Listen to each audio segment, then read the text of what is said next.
Bonjour et bienvenue dans ce flash d'information. Allons-y tout de suite à Daloa, où 1043 jeunes de la région du Haut-Sassandra viennent de bénéficier d'un financement de plus de 534 millions de francs CFA. Lors de cette remise de chèques, Mamadou Touré, le ministre de la Promotion de la Jeunesse et de l'Emploi des Jeunes, a invité ses bénéficiaires à travailler au remboursement de ce qu'ils ont reçu. Le reportage de Soro Corona à suivre dans le 13h.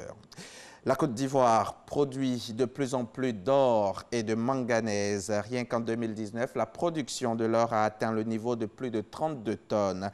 Des performances saluées qui s'expliquent en partie par la générosité du nouveau code minier et aussi par la mise en exploitation d'importants gisements de minerais à travers le pays. C'est ce que nous dit Lonside Bakayoko.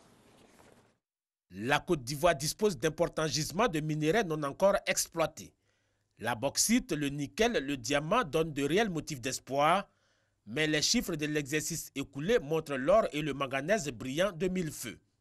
Au 31 décembre 2019, la production d'or de notre pays, qui était de 24 tonnes 6 à la fin 2018, est passée à 32 tonnes 478.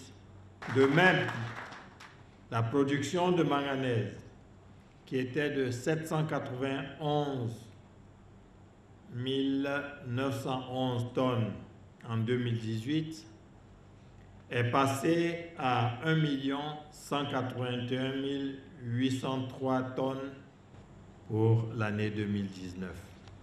Ces résultats sont le fruit des réformes, à savoir la mise en place d'une meilleure gouvernance dans le secteur, la garantie aux opérateurs privés d'une meilleure rentabilité de l'exploitation minière. Soyez-en assurés, la lutte contre l'orpaillage illicite ne connaîtra aucun répit tant que le dernier site illégal n'aura pas été démantelé. La production minière industrielle a besoin d'investissements étrangers, mais le gouvernement espère aussi créer des champions nationaux, notamment dans le domaine du métal jaune. Avec son potentiel, l'activité minière ambitionne de se positionner comme le second moteur de la croissance économique, avec 5% du produit intérieur brut dans les 2 prochaines années.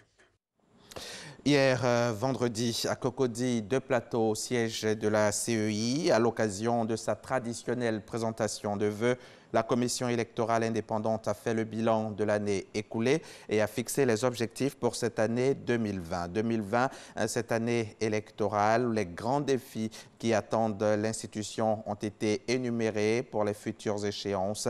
L'assurance pour les relevés a été aussi donnée par les membres de cette institution présidée par Koulibaly Kubière. L'actualité internationale à présent, 10 sabres, des objets de culte et 28 récades ont été achetés par un collectif d'antiquaires de Saint-Germain-des-Prés et offerts ce vendredi 17 janvier au petit musée de la récade à Lobozongpa au Bénin.